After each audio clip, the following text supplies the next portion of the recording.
اپنے مردار بھائی کا گوشت کھائے، اپنے مردار بھائی کا گوشت کھائے، تم میں سے یہ کوئی بھی پسند نہیں کرے گا۔ لیکن افسوس سے کہنا پڑتا ہے کہ آج ہماری جو مجالس ہیں، ہماری بیٹھکیں ہیں، اس میں کوئی بات ہو یا نہ ہو، لیکن یہ بیماری غیبت جو ہے یہ ضرور ہو جاتی ہے۔ فلاں کی دکان ایسی ہے، اسے بولنے کی تمیز نہیں ہے، وہ یہ ہے وہ یہ ہے، اس کو وہ غلط کپڑا بیچ رہا ہے، فلاں کر رہا ہے۔ تو یہ غیبت جو ہے اس سے بچنا بہت ضروری ہے۔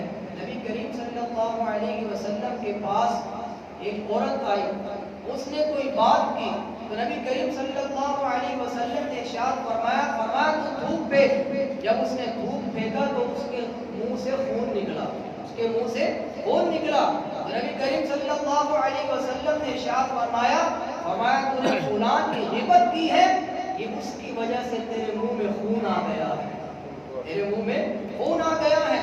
آج لوگ کہیں پہ بھی بیٹھتے ہیں، کبھی سیاست دان کے بارے میں غیبت، کبھی کس کے بارے میں غیبت، کبھی کس کے بارے میں غیبت۔ آج جہاں پہ سمجھانا مقصود ہے کہ اگر کوئی بندہ آپ سے کپڑا لینے آیا ہے، یا کوئی گھر میں کوئی معاملہ ہے، کوئی بات پوچھنے آیا ہے، یا کوئی رشتہ داری ہے، رشتہ پوچھنے آیا ہے کہ فلاں کے گھر میں رشتہ کر سکتا ہوں، فلاں بندے سے میں کاروبار کر سکتا ہوں، فلاں بندے سے میں لین دین کر سکتا ہوں، اور آپ کو معلوم ہے کہ یہ بندہ 2 نمبر ہے، یہ حرام کا کام کرتا ہے، یا یہ لوگ صحیح لوگ نہیں ہیں، ان کا عقیدہ ٹھیک نہیں ہے، تو اب ان کی جو برائی ہے وہ اس بندے کو بتانا آپ پر فرض ہے۔ کیا ہے؟ فرض ہے، ضروری ہے، تاکہ آپ ان کو نقصان سے بچا سکیں، ان کو نقصان سے بچا سکے۔ اس طور پر غیبت کرنا ضروری ہے تاکہ یہ ہمارا مسلمان بھائی جو ہے یہ دوسرے سے نقصان سے بچ جائے۔ تو حضور غوث اعظم رحمت اللہ تعالی علیہ بغداد کے سردار ہیں، تمام ولیوں کے سردار ہیں۔ آپ رحمت اللہ تعالی علیہ صبح صادق کے وقت 1 رمضان کو اس دنیا میں تشریف لائے۔ صبح صادق کے وقت کہ صبح جا رہی تھی، رات جا رہی تھی اور صبح آ رہی تھی، اس وقت حضور غوث اعظم رحمت اللہ تعالی علیہ اس دنیا میں تشریف لائے۔ 1 رمضان المبارک ہے، اور جب آپ اس دنیا میں تشریف لائے، آپ کے آنے سے پہلے ہی آپ کے آنے کی خبریں مشہور ہو چکی تھی۔ آپ کے آنے سے پہلے ہی آپ رحمت اللہ تعالی علیہ کے والد ابو صالح موسیٰ جنگی دوست رحمت اللہ تعالی علیہ خود ارشاد فرماتے ہیں کہ جس دن عبد القادر نے پیدا ہونا تھا اس سے 1 رات پہلے نبی کریم صلی اللہ علیہ وسلم میرے خواب میں تشریف لائے، میرے خواب میں تشریف لائے اور ارشاد فرمایا یا ابا صالح ان اللہ تعالی قد اعطاک اللہ ابنا وهو ولی ومحبوبی ومحبوب اللہ تعالی عز وجل، کہ اے ابو صالح بے شک اللہ تعالی تجھے ایک بیٹا عطا فرمائے گا، وہ میرا بھی محبوب ہے اور اللہ کا بھی محبوب ہے۔ فرمایا وہ اللہ کا ولی ہے، تمام ولیوں کا سردار ہے۔ ابو صالح موسیٰ جنگی دوست رحمت اللہ تعالی علیہ فرماتے ہیں رات کو میں نے یہ خواب دیکھا تو صبح اللہ تعالی نے مجھے عبد القادر سے نواز دیا۔ حضور غوث اعظم رحمت اللہ تعالی علیہ کی ولادت ہوئی، 1 رمضان المبارک کو آپ پیدا ہوئے، اور پیدا ہوتے ہی آپ نے روزہ رکھ لیا، پیدا ہوتے ہی آپ نے روزہ رکھ لیا۔ سحری کے وقت اپنی والدہ کا دودھ نوش فرماتے اور پھر افطاری کے وقت اپنی والدہ کا دودھ نوش فرماتے، سارا دن روزے میں رہتے۔ یہ حضور غوث اعظم کی شان ہے۔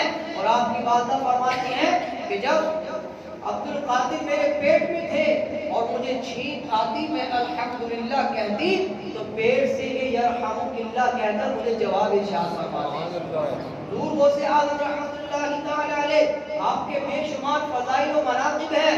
حضور غوث اعظم رحمت اللہ تعالی علیہ لڑک پن کا دن ہے، آپ کا لڑک پن کی عمر ہے۔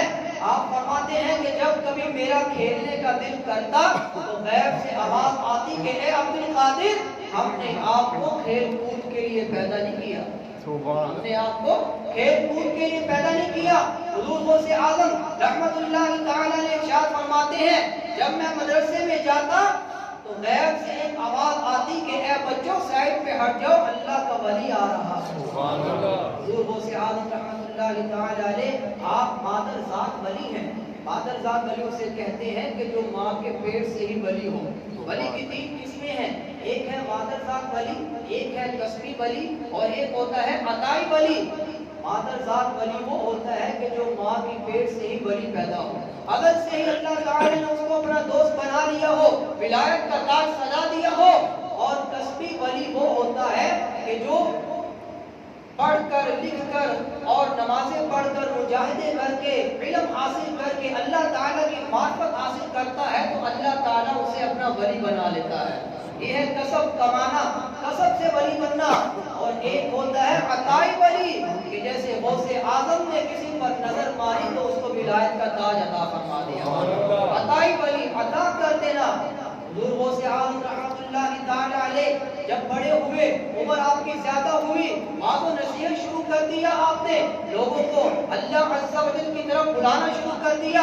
علماء کرام اور صوفیاء کرام اولیاء اعظام کا یہی کام ہے کہ پہلے وہ درس و تدریس سیکھتے ہیں اور پھر لوگوں کی اصلاح کے لیے وہ ایک جگہ مقرر کر لیتے ہیں، مسجد ہے، کوئی گھر ہے، کوئی مدرسہ ہے، وہاں پر بیٹھ کر لوگوں کو اللہ تعالیٰ کی تعلیم دیتے ہیں، قرآن کی تعلیم دیتے ہیں، اللہ کے فرمان سناتے ہیں، نبی کریم صلی اللہ علیہ وسلم کی حدیثیں سناتے ہیں۔ حضور غوث اعظم رحمۃ اللہ تعالی علیہ جب مجمع میں بیان فرماتے تو آپ کے مجمع میں 70 ہزار لوگ شریک ہوا کرتے تھے۔ ایک مجمع ہوتا تھا، 70 ہزار لوگ ہوتے۔ جب آپ نے اپنی مسجد میں وعظ و نصیحت کیا تو مسجد بھر گئی، پھر آپ عیدگاہ میں تشریف لے گئے، وہ بھی بھر گئی، تو پھر آپ نے میدان میں لوگوں کو نصیحت کرنا شروع کر دی۔ آپ رحمۃ اللہ تعالی علیہ جب وعظ و نصیحت فرما رہے ہوتے تو جو پہلا بندہ ہوتا اسے بھی آپ کی آواز آتی اور جو سب سے آخر میں ہوتا اس کو بھی آپ کی آواز یکساں سنائی دیتی۔ حضور غوث اعظم رحمۃ اللہ تعالی علیہ کی کرامت تھی۔ حضور غوث اعظم رحمۃ اللہ تعالی علیہ جب وعظ و نصیحت فرماتے تو ہزاروں لوگ آپ کے ہاتھ پر تائب ہوتے، توبہ استغفار کرتے اور نیک عمل شروع کر دیتے۔ آپ رحمۃ اللہ تعالی علیہ کے مجلس میں ایک بہت بڑے بزرگ بیٹھتے تھے، انہوں نے سوچا کہ حضور غوث اعظم رحمۃ اللہ تعالی علیہ وعظ و نصیحت کرتے ہیں، لوگ تائب ہوتے ہیں، کیوں نہ میں ان لوگوں کو گننا شروع کر دوں اور بعد میں یہ بتاؤں گا کہ حضور غوث اعظم کے ہاتھ پر اتنے ہزار لوگ جو ہیں وہ تائب ہوئے، انہوں نے توبہ استغفار کی، اللہ کی راہ پر گامزن ہو گئے، چوری چھوڑ دی، ڈکیتی چھوڑ دی، زنا چھوڑ دیا، بدعملیاں چھوڑ دی۔ حضور غوث اعظم رحمۃ اللہ تعالی علیہ وعظ و نصیحت فرما رہے ہیں، ادھر سے دو بندے اٹھے، انہوں نے حضور غوث اعظم رحمۃ اللہ تعالی علیہ کے ہاتھ پر بیعت کی، توبہ استغفار کی۔ پہلے کے دور میں کیلکولیٹر تو نہیں ہوتے تھے، کیلکولیٹر تو اب آیا ہے، موبائل اب آیا ہے، موبائل اب آئی ہے، تو پہلے کے دور میں جب گنتی کرتے تھے تو گٹھلیوں پہ ہوتی تھی، پتھروں پر یا دھاگے میں گانٹھ مارتی کرتی تھی کہ اتنے ہو گئے، اتنے ہو گئے۔ اب وہ بزرگ رحمۃ اللہ تعالی علیہ اپنے ساتھ دھاگا لے کر بیٹھے ہیں کہ جتنے لوگ تائب ہوں گے میں اتنی گانٹھ لگاتا جاؤں گا۔ دو بندے یہاں سے اٹھے، حضور غوث اعظم کے ہاتھ پر تائب ہوئے، انہوں نے دو گرہ لگا لی، یہاں سے دو اٹھے، وہاں سے دو اٹھے، کرتے کرتے جتنے بھی ہوتے گئے وہ گانٹھ لگاتے گئے۔ ایک دم حضور غوث اعظم رحمۃ اللہ تعالی علیہ نے نظر فرمائی، ادھر سے 100 بندے اٹھنا شروع ہو گئے، ادھر سے 100 بندے اٹھنا شروع ہو گئے، پیچھے سے 100 بندے اٹھنا شروع ہو گئے، ادھر سے 10 اٹھنا شروع ہو گئے۔ اب یہ دھاگے پہ گرہ لگا رہے ہیں، دھاگا ختم ہو گیا۔ حضور غوث اعظم نے ان پر نظر رحمت فرمائی، جلال سے فرمایا، ان کا نام علی تھا یا جو بھی نام تھا، حضور غوث اعظم نے فرمایا علی، ارے دنیا کے سارے دھاگے ختم ہو جائیں گے، اگر میں نظر فرماؤں تو تمام لوگوں کو تائب کر سکتا ہوں۔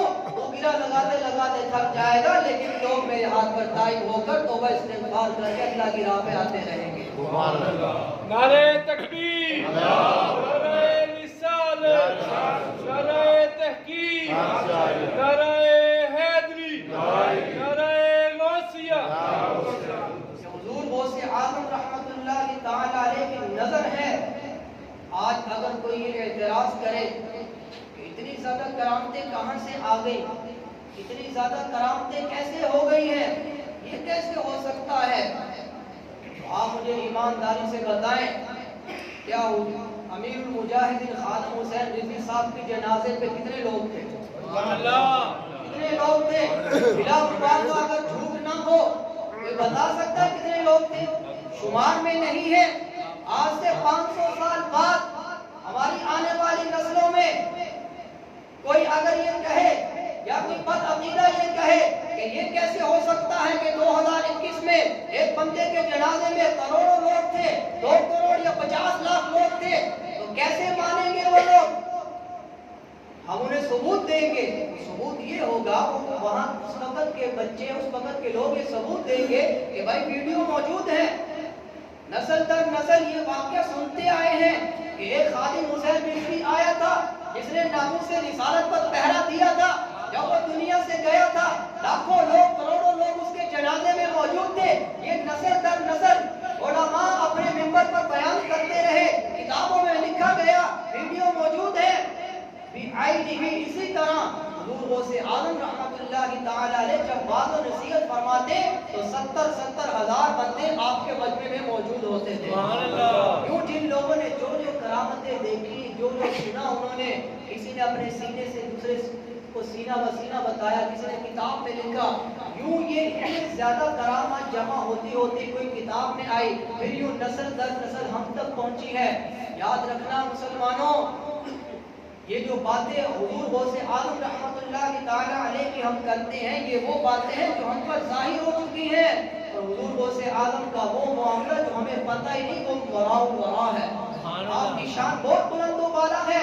حضور غوث اعظم رحمت اللہ تعالی علیہ مرتبہ تشریف لے کر جا رہے ہیں، آپ کے ساتھ آپ کے ایک مرید ہیں، اس کے دل میں خیال آیا کہ لوگ تو حضور غوث اعظم کی ایک جھلک دیکھنے کو تڑپتے ہیں، آج کیا ہوا ہے؟ کوئی بندہ حضور غوث اعظم کی طرف دیکھ نہیں رہا، کوئی سلام نہیں کر رہا۔ ابھی انہوں نے یہ سوچا ہی تھا کہ حضور غوث اعظم رحمت اللہ تعالی علیہ کی طرف لوگ لپکنا شروع ہو گئے، سلام کرنے لگے، اتنا مجمع ہو گیا کہ وہ حضور غوث اعظم سے بہت دور ہو گئے اور لوگ بیچ میں بہت زیادہ ہجوم ہو گیا۔ اب ان کے دل میں آنے لگا کہ کاش میں یہ سوچتا ہی نہ۔ پھر حضور غوث اعظم رحمت اللہ تعالی علیہ نے ارشاد فرمایا سنو، لوگوں کے دل میری مٹھی میں ہے، میں جب چاہوں ان کو اپنی طرف کر لوں اور جب چاہوں اپنے سے دور کر دوں۔ یہ حضور غوث اعظم رحمت اللہ تعالی علیہ کی شان ہے۔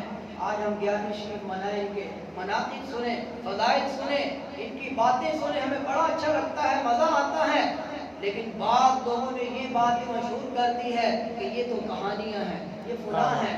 ہمارے بزرگ، ہمارے بڑے یہ باتیں نہیں سوچا کرتے تھے، ان کے دل میں دماغ میں یہ تنقید نہیں آتی تھی کہ عقل کو تنقید سے فرصت نہیں، عشق پر اعمال کی بنیاد رکھ۔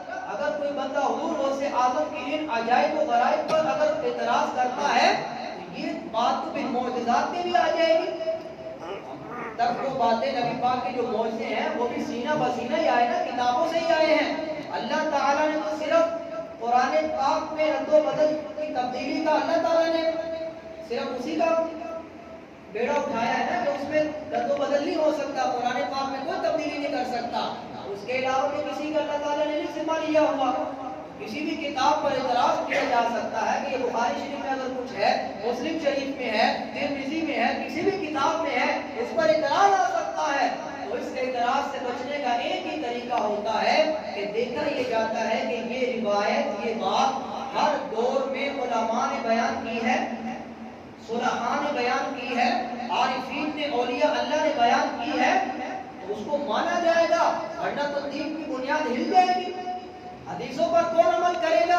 داتا صاحب کی کتاب کشف المحجوب کو کون مانے گا؟ حضور غوث اعظم کے فرامین کو کون مانے گا؟ آج سے 500 سال بعد پیر مہر علی شاہ صاحب کی بات کو کون مانے گا؟ تو یہ سینہ بسینہ، کتاب کا کتاب، علماء سے علماء، نسل در نسل چلتی ہے، پھر ان باتوں کو سمجھا جاتا ہے۔ عرس بھی یوں ہی چلے ہیں۔ عرس کے حوالے سے ایک بات آپ کو میں عرض کرتا ہوں، ایک بہت بڑے بزرگ حضرت علامہ مولانا مرزا جانے جانا رحمت اللہ تعالی علیہ، بہت بڑے بزرگ گزرے ہیں، انہوں نے اپنے ایک خواب دیکھا۔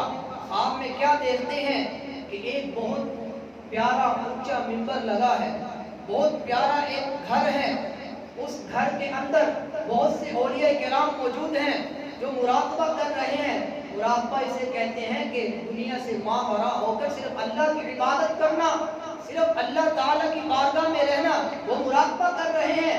یہ بزرگ فرماتے ہیں میں نے خواب میں دیکھا کہ وہ سارے بزرگ مراقبہ کر رہے ہیں اور ان کے درمیان میں شیخ المشائخ خواجہ نقش بندوں کے جو بہت بڑے پیشوا ہیں بہاؤالدین نقش بند رحمت اللہ تعالی علیہ وہ درمیان میں موجود ہیں، اور ان کے ساتھ خواجہ معین الدین چشتی اجمیری بھی موجود ہیں۔ یہ دونوں بزرگ موجود ہیں اور بہت سے اولیاء عظام بھی موجود ہیں۔ اچانک یہ سب کھڑے ہو جاتے ہیں، اچانک یہ سب کھڑے ہو جاتے ہیں اور ایک طرف چلنا شروع کر دیتے ہیں۔ یہ بزرگ فرماتے ہیں میں نے کسی سے پوچھا کہ یہ کہاں جا رہے ہیں؟ انہوں نے کہا کہ حضرت علی تشریف لا رہے ہیں، یہ ان کے استقبال کے لیے جا رہے ہیں۔ مولا کائنات تشریف لا رہے ہیں، یہ سب ان کے استقبال کے لیے جا رہے ہیں۔ بہت بڑے بزرگ اپنی کتاب میں لکھ رہے ہیں حضرت علی رضی اللہ تعالی عنہ تشریف لے آئے اور حضرت علی رضی اللہ تعالی عنہ کے ساتھ حضرت سیدنا اویس قرنی رضی اللہ تعالی عنہ آپ بھی موجود ہیں۔ یہ صاحب کہتے ہیں کہ میں دیکھ رہا ہوں اچانک ایک نیلے کلر کا گنبد آیا، ایک نیلے کلر کا مکان آیا، اس سے خوشبو اٹھ رہی تھی، بہت سا نور نکل رہا تھا، لائٹیں نکل رہی تھی اس میں سے۔ یہ تمام کے تمام اس محل کے اندر داخل ہو گئے۔ میں نے کسی سے پوچھا کہ یہ کہاں چلے گئے، کہاں داخل ہو گئے؟ تو اس نے بتایا کہ آج حضور غوث اعظم کا عرس ہے اور یہ تمام کے تمام اس میں شامل ہونے کے لیے جا رہے ہیں۔ تمام کے تمام اس عرس میں شامل ہونے کے لیے جا رہے ہیں۔ بہت بڑے بزرگ انہوں نے خواب میں دیکھا، ہمیں بتایا، ہمیں سمجھایا کہ حضور سیدی غوث اعظم رحمت اللہ تعالی علیہ کا کیا مرتبہ اور مقام ہے۔ حضور غوث اعظم رحمت اللہ تعالی علیہ نے ارشاد فرمایا آپ کے آخری وقت ہیں جب آپ اس دنیا سے تشریف لے جا رہے ہیں، اب آپ نے اپنے بیٹوں کو بلایا، سادات کو بلایا، اپنے خلفاء کو بلایا اور کیا ارشاد فرمایا؟ فرمایا اے میرے بیٹوں، اے میرے خلفاء، کبھی بھی مجھے اللہ کے دوسرے ولیوں سے ہم پلہ نہ کرنا، میرا مقام ان سے بہت بلند ہے، میرا مقام ان سے بہت بلند ہے۔ کبھی بھی یہ نہ سمجھنا کہ اللہ کے جو عام ولی ہیں میں بھی ایسا ہوں۔ سن لو میرا ان میں مقام یہ ہے کہ جس طرح آسمان اور زمین میں فرق ہے اس طرح میرا مقام ان سے بہت بلند ہے۔ حضور غوث اعظم رحمت اللہ تعالی علیہ کی شان و عظمت ہے۔ ہمیں حضور غوث اعظم رحمت اللہ تعالی علیہ کی گیارہویں منانی چاہیے اور وسوسوں کو دور کرنا چاہیے، کہیں ایسا نہ ہو۔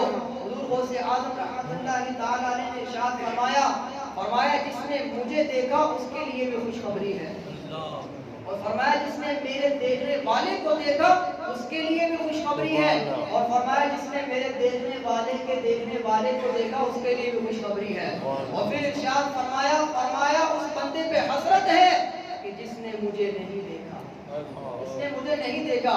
اور پھر ارشاد فرمایا میں نے منکر نکیر سے یہ وعدہ لے لیا ہے کہ جو قبر میں منکر نکیر سوال کرنے آتے ہیں، فرمایا میں نے ان سے وعدہ لے لیا ہے کہ کوئی بھی میرا مرید قبر میں آئے گا تو وہ اس کو نہیں ڈرائیں گے، اس کو نہیں ڈرائیں گے۔ حضور غوث اعظم رحمت اللہ تعالی علیہ کے بہت سے فضائل و مناقب ہے۔ اللہ تعالی ہمیں حضور غوث اعظم رحمت اللہ تعالی علیہ کا خاص فیضان عطا فرمائے۔